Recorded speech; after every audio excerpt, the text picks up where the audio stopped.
HighBridge, a division of Recorded Books, presents The Planter of Modern Life, Louis Bromfield and the Seeds of a Food Revolution, by Stephen Heyman, read by Robertson Dean. He began by looking at life, and only later did he acquire the means to express it.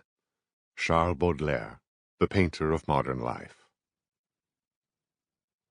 Introduction. Almost a century ago, in a market town some 30 miles north of Paris, there lived a young American who had leased an old rectory and converted it into a comfortable home for his family. He installed a giant gramophone and an ornate bar, furnished the place with antiques, painted exotic jungle scenes on the walls.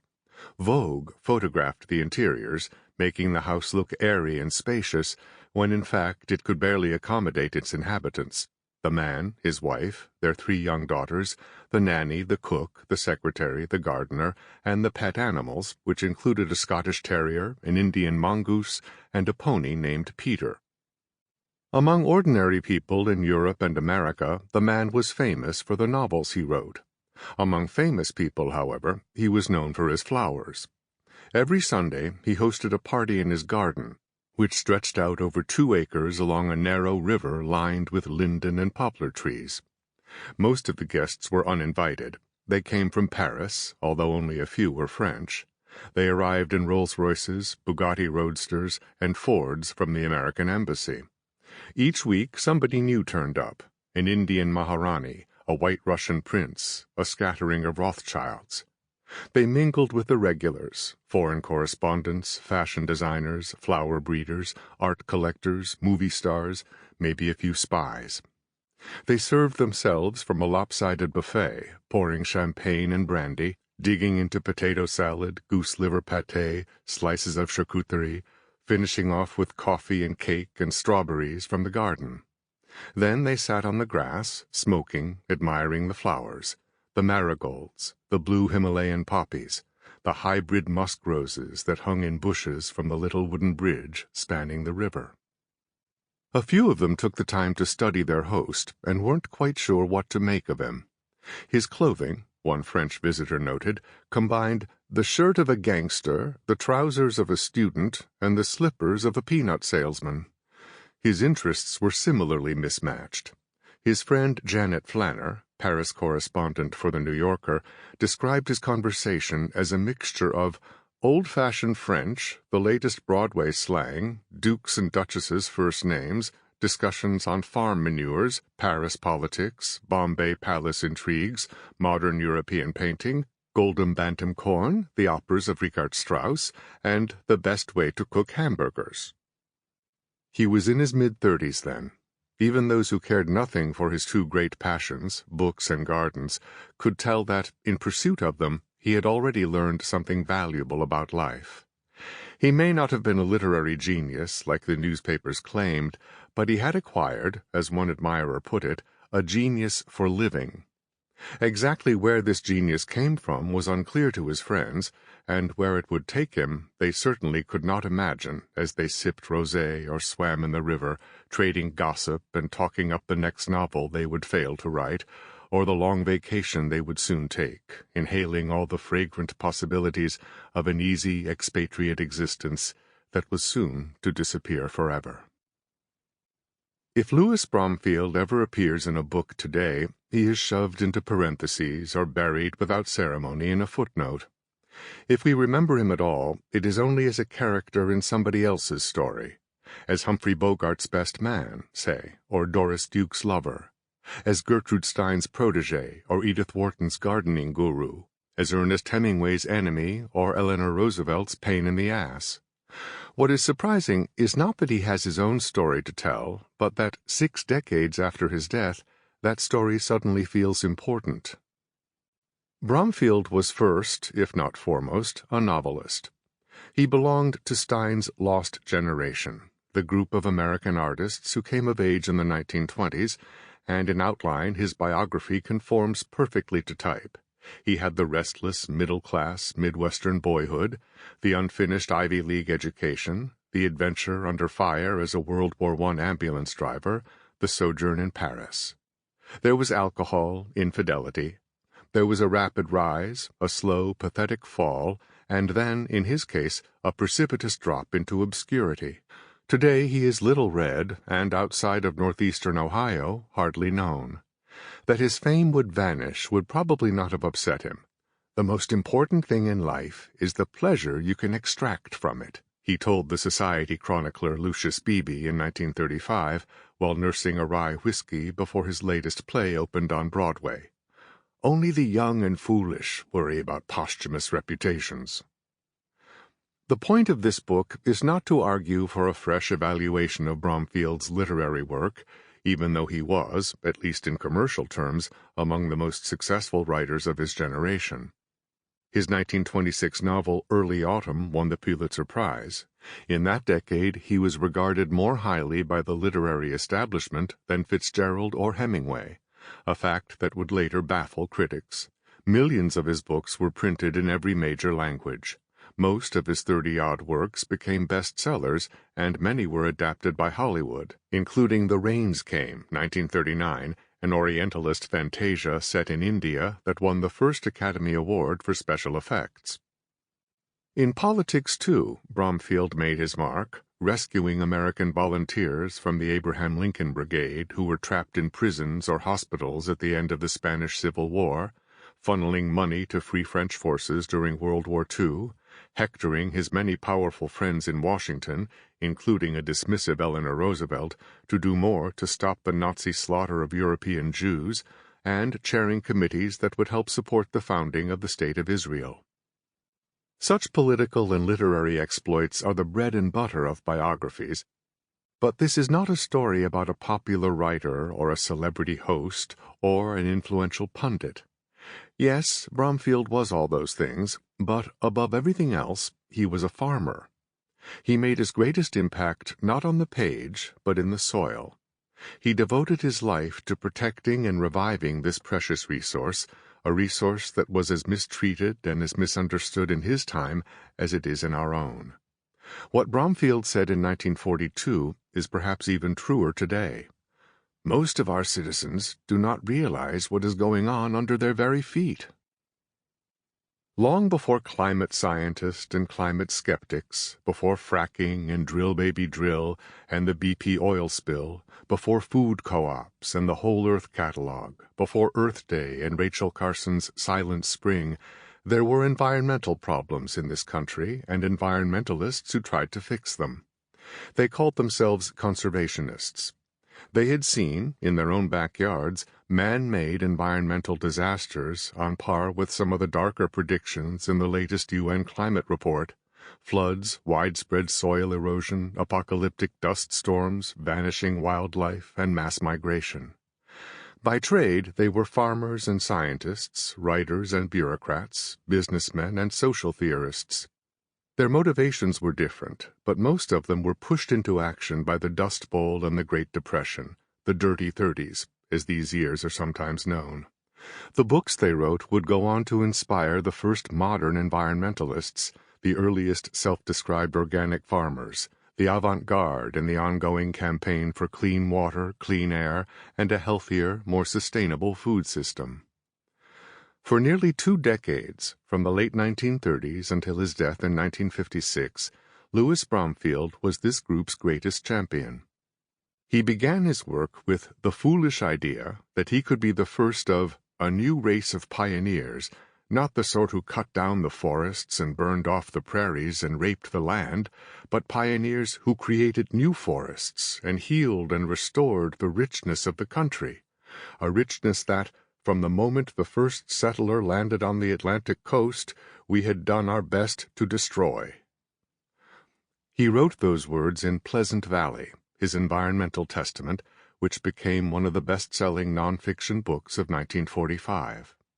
At that time, the country was just exiting the cataclysm of World War II, yet hundreds of thousands of Americans wanted to read about green manures and Jeffersonian dreams. That book gave many Americans the fantasy, or the illusion, that they too could find the kind of natural, self-sufficient life that Bromfield had built for himself.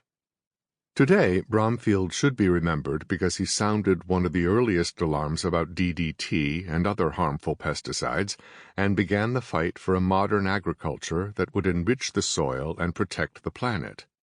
But perhaps more significantly, he should be remembered as one of the first figures of national prominence to both celebrate and problematize food, to connect it to politics and art and health and ecology.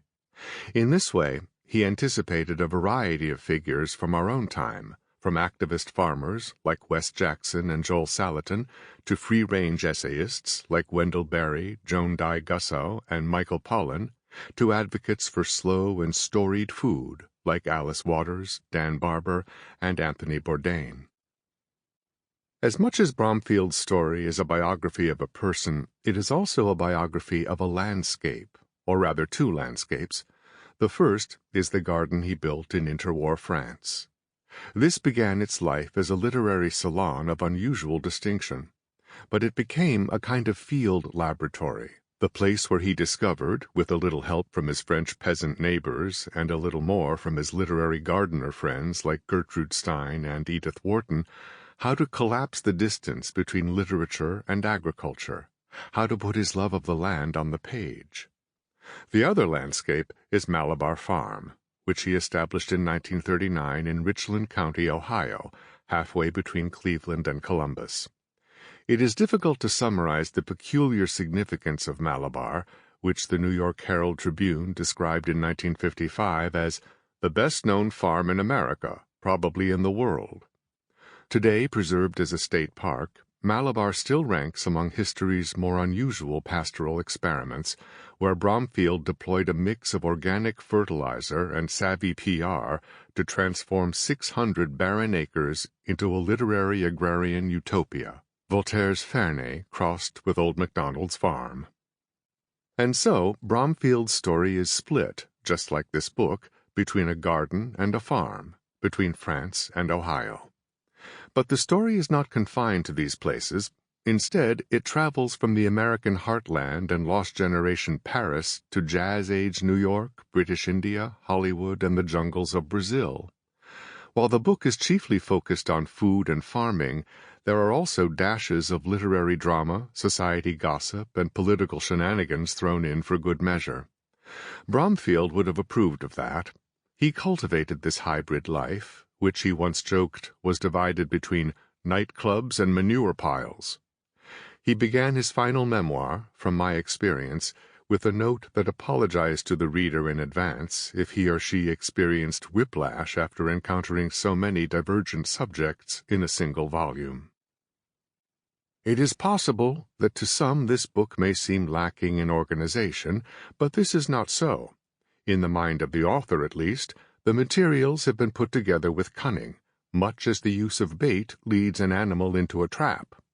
Some of the chapters require hard concentration on the techniques of farming, some are concerned with philosophical reflection, and others may seem light to the point of triviality.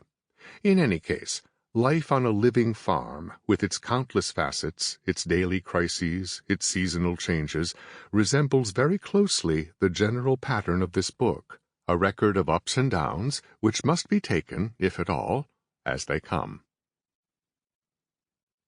Part 1. Garden, 1918 to 1938. Chapter 1. Foreign Soil. Brest, January 1918. The boys had an hour to spend on shore before returning to the ship to sleep. They ran for the cafes and shops along the waterfront. His wobbliness, the fading nausea, seemed only to increase the interest he took in everything around him. The ancient houses along the harbor were made of stone and crooked black beams of wood. Some jutted out over the cobbled streets that ran perpendicular to the waterfront. One row of shadowy wooden buildings had names painted on their sides, à la demi-lune, la belle de jour. These were the brothels. He was far too timid, his appetites more basic. He found a cheese shop, like any other in France, to him a deep well of mystery, guarded by a full-bosomed woman in black bombazine. A tangy, almost embarrassingly intense odor filled the damp little room. He had never smelled anything like it. The only cheeses he knew were cottage cheese and cheddar, or rat cheese, as his parents back in Ohio called it. But here there were at least 30 kinds, from the little pyramided goat cheeses to the thick bries that lay on fresh straw. He knew none of their names.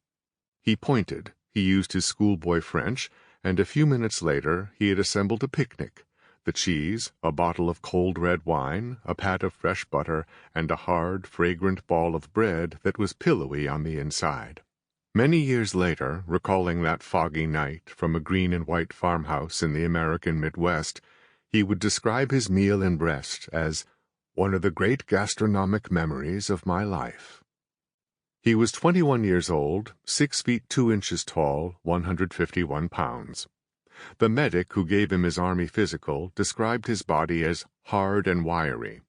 He had his mother's small blue eyes, sandy hair that he combed back, and big, pointy ears that gave him the guileless look of a young deer. The grin on his face was the product of shyness. His classmates mistook him for light-hearted. The gayest of the gay was the caption in his high school yearbook, but inside he felt twitchy, frustrated, anxious to be rid of himself, to become someone else. He was younger than his years, a virgin, whose desires and instincts were trapped by his upbringing, that double brace of Calvinist religion and Victorian manners. The only education he valued was the one he got on his grandfather's farm: how to milk cows, hunt mushrooms, plant a field of corn. But that rural life was now something to bury, as much a mark of shame as the homespun clothes his mother had forced him to wear to school. Years later, in a half-written, never-published memoir, he would refer to the young boy who had just stepped foot onto France after 16 days at sea as nothing more than a yokel. Louis Bromfield was born on December 27, 1896, in Mansfield, Ohio, but in many respects his life began with his service as a volunteer ambulance driver during World War I. As soon as he landed in Brest on January 10, 1918, he felt a strange new vitality sweep through him. It was an odd feeling, a sensation of suddenly being born, if one could only remember what that was like. His war would not only be a baptism by fire, but also an initiation into a world of pleasure, an experience so intense and new it scrambled the valence of things. Good or bad, whatever he encountered in France fascinated him: the smell of ripe camembert, the stink of trench foot, a field of scarlet poppies, a line of freshly dug graves. This reaction was typical.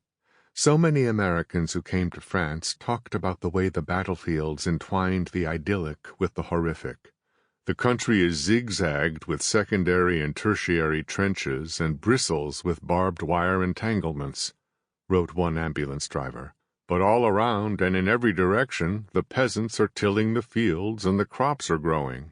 At Verdun, in August 1916, the philanthropist Anne Vanderbilt said that what truly astonished her, more than any of the apparatuses of war, were the trailing vines and other wild flowers that covered these descents into hell as if they had been peaceful garden walks. The literary critic Malcolm Cowley, who volunteered as a French supply driver in 1917, thought it was the nearness of death that made the landscape look so alive. The trees were green, not like ordinary trees, but like trees in the still moment before a hurricane. He wrote in Exile's Return. The sky was a special and ineffable blue. The grass smelled of life itself. The image of death at 20, the image of love, mingled together into a keen, precarious delight. Cowley and Bromfield belonged to an extraordinarily large and talented group of American writers who served as ambulance or supply drivers in the First World War. The list includes figures who were still literary giants: Ernest Hemingway, John Dos Passos, E. Cummings, along with a catalogue of the once famous and now largely forgotten Archibald MacLeish, Harry Crosby, Julian Green, William Seabrook, William Slater Brown, John Howard Lawson. They all had their reasons for volunteering. Some, like Dos Passos and Cummings, were pacifists who wanted to make a humanitarian statement. Others, like Hemingway and Bromfield, craved adventure. "I can't let a show like this go on without getting into it." Hemingway wrote his sister. "It is better to be killed," Bromfield told his mother, "than to miss the greatest experience of your generation." Different things pushed them into war, but the lessons they would take out of it were practically identical. Cowley described the ambulance corps as a college extension program for a whole generation of American writers. Its courses taught courage, extravagance, fatalism, these being the virtues of men at war. They taught us to regard as vices the civilian virtues of thrift, caution, and sobriety. They made us fear boredom more than death. Gertrude Stein and Edith Wharton, two authors diametrically opposed in style, who, as it happens, would become two of Bromfield's closest friends in France after the war, both delivered aid to the front lines in their automobiles. Wharton transformed herself into a one-woman juggernaut, the great Generalissima, as her friend Henry James put it. She wrote anti-German propaganda, organized a suite of charity efforts in Paris, and delivered supplies to frontline hospitals for the French Red Cross in a giant Mercedes. The bloodshed was unimaginable, Wharton wrote, just one long, senseless slaughter.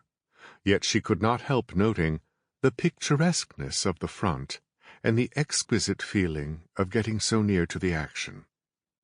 Gertrude Stein also devoted herself to her adopted homeland, where she had lived since 1903. She and her partner, Alice B. Toklas, couldn't find a car to buy in Paris, so Stein had relatives ship them a Ford Model T from America. With a bottle of white wine, they christened it Auntie, in honor of Stein's Aunt Pauline, who always behaved admirably in emergencies and behaved fairly well most times if she was properly flattered. As volunteers for the American Fund for French Wounded, Stein and Toklas hauled food, medical supplies, and wounded men across France. They kept a copy of the Michelin Guide in Auntie's glove box and made frequent gastronomic pit stops. In Saulieu, rations included pêche flambé, prepared with delicacy and distinction, Toklas said. In Lyon, they bivouacked by a famous bistro run by Mère Filiou, an artist who served them artichokes stuffed with foie gras, pike dumplings, or quenelles, in a rich crayfish sauce, and a succulent truffled chicken, slowly cooked in veal broth and white wine. Stein and Toklas might have been risking their lives for France, but, like the other American volunteers, they took their pleasure wherever it came along the road. Bromfield signed up as an ambulance driver early in the spring of 1917, abandoning his studies at Columbia Journalism School after less than a year to volunteer with the American Field Service, AFS. He lied about his age, claiming he was then not 20 but 21, the minimum age to sign up without parental permission. Since 1915, the AFS had been recruiting young men on the campuses of America's best universities.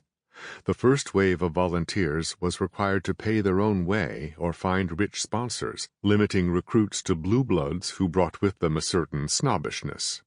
It was not uncommon for these gentlemen volunteers to buy bespoke uniforms from a Parisian couturier on the Rue de la Paix, or to model themselves on Richard Norton, the courtly son of a Harvard art history professor who sported a monocle at the front.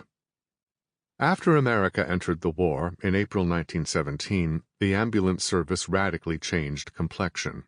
Now, driving an ambulance on the Chemin des Dames appealed not only to dandies who had read too much Stendhal, but to any man who wanted to avoid being drafted into the trenches. Although they retained their status as ambulanciers, attached to sanitary sections of the French military, Bromfield and the other Columbia volunteers were now required to enlist in the regular U.S. Army. Soon Bromfield's company filled with an incredible assortment of men: dancers, newspapermen, dope peddlers, seminary students. From the start, Bromfield saw his wartime service in France as an opportunity for self-invention and social climbing. Despite being a lowly private of modest means, he wrote letters about hobnobbing with French nobility, generals' wives, rich expatriates. He worked what tenuous connections he had. When a wealthy old American lady, a certain Mrs. Gibbons, gave the boys in his section her Paris address, most of them ignored the gesture. Bromfield stopped in for tea. "It will do me some good," he told his parents. Later, during a lull in the fighting in the summer of 1918, he claimed to have driven a celebrated French woman, Mademoiselle Becker, who wore the rosette of the Legion of Honor. They stopped together at a chateau where they were entertained royally by Madame Foch, the wife of the Supreme Allied Commander. "I have a rather good friend," he wrote in another letter to his parents, "the Marquis de Paltz, who has asked me to come to Paris." While soon enough Bromfield would travel in a world of aristocrats and celebrities, it seems unlikely that an enlisted ambulance driver could have charmed his way into their drawing rooms in the midst of the war. Unlike the details of his military service, there are no records or photographs corroborating these visits in Bromfield's papers. Perhaps he stuffed his letters home with fancy names only to impress his friends and parents. In any case, he was looking for material, a story to tell, and a higher station from which to tell it. "I have a chance to gain something over here, no matter how long I'm in the mess," he wrote to a college friend shortly after arriving in Brest. A year later, after he'd seen action at Ypres, Soissons, the Aisne and the Marne, after he'd carried in his ambulance Germans and French, Arabs and Senegalese, after he bunked with French legionnaires and dined at the Café de la Paix in Paris, he wrote to her in amazement, "How much more worth knowing must I be than the last time I said goodbye to you?" His first experience in battle was of retreat. By the spring of 1918, with Russia defeated, Germany was able to divert troops to the Western Front, achieving a slim 10% advantage in manpower over the Allies. This was their moment to strike before summer, when millions of Americans would be arriving to bolster the exhausted British and French troops. Aiming at the weak juncture between those two entrenched armies, the Germans threw everything they had at their enemies: stormtroopers, poison gas, rolling barrages of artillery. It was under this storm of steel that Bromfield learned his new trade. His job was split into two tasks: transporting troops far behind the lines, essentially jitney duty, and the much more dangerous front-line work of collecting the freshly wounded, which would take him as close to the fighting as terrain allowed.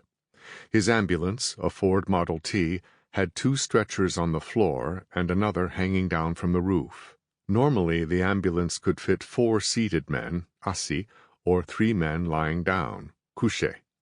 When there were too many wounded, Bromfield could collapse the top stretcher and pack more bodies inside, sometimes making use of the running boards and fenders, which increased his capacity to 10. His wood-frame ambulance was clad in gray canvas with a large red cross painted on both sides. Each section decorated their cars with a distinctive symbol. Bromfield's chose a raspberry, a fact he later found significant. Light and maneuverable, with top speeds of up to 55 miles per hour, his Katrinka, as he nicknamed the car for some unknown reason, drove circles around the heavy Fiats used as ambulances by the French.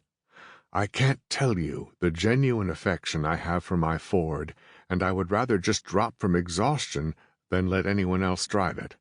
One really fears for one's car, much more than shells or gas. Nothing can be so horrible as having a motor stop in a mauvais coin when you are well loaded with wounded." Like most American ambulance drivers, he spoke a bastard language, English spiced with French words: pour blessé for the wounded, casque for his helmet, arrive for the incoming shells. He drank bad beer in French soldiers' bars, smoked their Algerian tobacco, wore a sheepskin coat, and whipcord trousers. He ate macaroni, sardines, and canned beef known as singe, monkey. And he stained his teeth purple with half-liter rations of cheap wine, the trusty Pinard, which one driver said possessed no subtle bouquet, but was at least heartening for the morale. He took pride in looking nothing like the American regulars, the doughboys who were just starting to arrive in large numbers. Ambulance service had a kind of gritty glamour, but, as Bromfield's friend and fellow driver Larry Barretto noted, those who envied us forgot that the drivers saw nothing but the maimed, the wreckage of the conflict. The wounds were ghastly. Shrapnel tore open chests and stomachs. Mustard gas caused burns and pustular white welts. One driver recalled stopping his Ford to clear a boot from the road. Sample complete. Ready to continue?